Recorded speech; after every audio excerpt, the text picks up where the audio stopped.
All right, welcome to the Solar Eclipse Report and Weekend Horoscope for March 20th through the 22nd. My name is Athen. Okay, so we have the long-awaited solar eclipse in Pisces today, happening at 5:37 a.m. Eastern Standard Time. So this is a subtle energy. It's in Pisces. It's also in the spring equinox, interestingly enough, on that exact day. And it's involving the south node. Every eclipse either involves the north node or the south node, and depending on where it's eclipsing, gives us an indication of what kind of energy we're dealing with here. So let's talk about Pisces. We'll talk about what a solar eclipse is and the south node. So first of all, with Pisces, this is about surrender. This is about realizing that there's things larger than ourselves, whether it's God, the universe, your higher self, source, higher self as in all that is. Pisces isn't just a singular creation. It is the creation. It is the entire ocean of everything that exists. So while we are unique waves sort of floating in the ocean, we're all connected. All the molecules of the water are connected. That's why, like the fish, they can sense when there's like a little ripple or something on one side, they all can feel it and they can sense it. So that's a lot what Pisces symbolizes, and after all, it is the two fish. So it's our role in the larger ocean, in the big picture.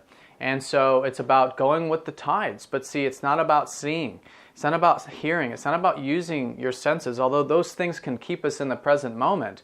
When it comes to being guided by the ocean, it's our, what you might call our sixth sense, or intuition, spiritual guidance, inner guidance. Now, the inner part of this is very important because the ruler of Pisces traditionally is Jupiter. Jupiter is in Cancer right now, retrograde, nonetheless. So retrograde is about internal reflection. It's about going within. And in Cancer, it is that inner emotion, that inner guidance. So we have this guidance on the inside. So we want to turn that energy inward and reflect on it. Now, that's normally the energies of Pisces because that's the energies of a water sign. But this is extra emphasized by Jupiter in Cancer. Now, also important here is the only major aspect between this solar eclipse is a trine up to Saturn. So all of the water houses are being activated by this solar eclipse. Now, Saturn also retrograde, also about internalizing.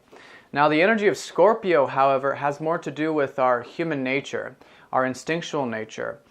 It is our, what you might call lower self, which is the drives, the fear, the mechanisms, the driving force that we have that is of our human nature.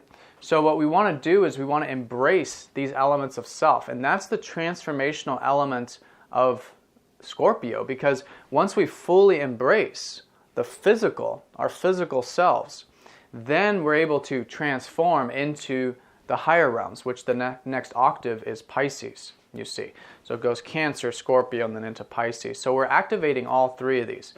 So it's definitely this time of listening to your inner guidance, listening to your intuition, also discovering a little bit more about who you are on a soul level, because that is the Cancerian energy as well. Embracing all aspects of self, sending that unconditional love for yourself and all that is through that Scorpionic energy. And through there we have that tremendous vastness, that knowingness, the Piscean energy of going with the flow and intuition, you see. So there's a lot of information in terms of not like mental information, but spiritual messages, spiritual information being conveyed to us. So it's very important that during this solar eclipse we really listen. Whether, if you're busy today, if you're working or whatever, that's fine. And it is an early eclipse too, so a lot of this is going to be happening in our dream space when it goes exact. But it's still an energy over the next few days, over the weekend. So if you are busy, if you are active, it's about seeing the external environment, not projecting onto it, but seeing it as a reflection of what's going on the inside. And then through that external reflection, we can learn more about ourselves, you see. So it's not so much about what we're doing as much as it's how we're doing it. Do we have that internal reflection in terms of what's going on, you see. Now, because it's involving the south node is about our past. It's about past lives. It's about earlier in life, and it's where we're moving from, essentially. So this is where we do gain our gifts and abilities, but it's also where we don't want to focus. This is the easy route. This is the past. The north node is the challenging route, the new route, the path that we're learning. It's our destiny. So when the south node gets activated by the eclipse because the eclipsing points are the north and south nodes, you see. So when the south node is the eclipsing point for this solar eclipse, then it's about releasing old energies.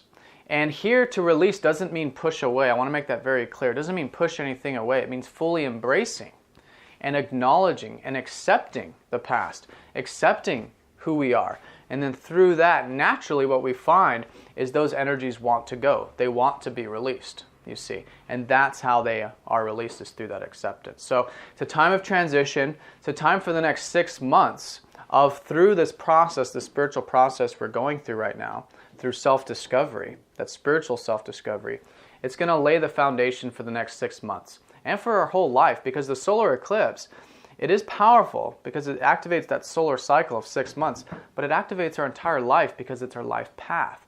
So there's always an adjustment. There's always a shift during the eclipses. And so this is a shift for a new beginning. Solar eclipse is the new moon energy for the next 6 months, which has to do with all these Piscean energies of spirituality, trusting our intuition, and going with the flow. So that's the energy primarily on Friday, but let's go ahead and look at Saturday and Sunday since we're looking at the weekend here. Now what's interesting about this is, while definitely Friday and Saturday is strong Pisces energy, on Saturday evening, the moon goes over Mars and shifts into Aries. So I think, and next week too is very ambitious. So I think that there's a lot of motivational energy coming from this. I think we've gotten a lot of rest. I think we've had a lot of Piscean energy. So there's a part of ourselves that wants to start moving forward and taking action. And so I think we're going to feel that Saturday evening, especially on Sunday. So entertain that. It is still the solar eclipse. So you want to learn through experience, but activate that. You know, put some energy into things. Venus is also in Aries, so perhaps with relationships or enjoying yourself on doing physical things, maybe going out into nature, hiking, working out, things like this, you see. Now on Sunday, the moon then does go over Venus and trines up to Neptune. So this is actually a great time for spending our time with relationships, with those we're close to, and just allowing that compassion to come out from Neptune, you see. Also on Sunday, we have Mercury sextiling up to Pluto, so a good day for reflecting, seeing the truth of things. Pluto always goes past the veils, seeing the truth of the matter, so a good day for reflection on Sunday, or any type of study, philosophy, since Pluto's in Sagittarius, or anything that activates the deeper elements of life. So all in all, a weekend of a spiritual understanding and reflection, but I think on Sunday, as we go into Monday, the energies will start to build up into that Aries fashion. All right, so let's go and draw a card, see what Spirit has in store. Okay, Taurus. Well, this is interesting. We don't have any planets in Taurus, but I was talking about the senses, and I was saying how it's important that we connect to the senses to stay in the present moment. It's, teachers like Eckhart Tolle really emphasize this.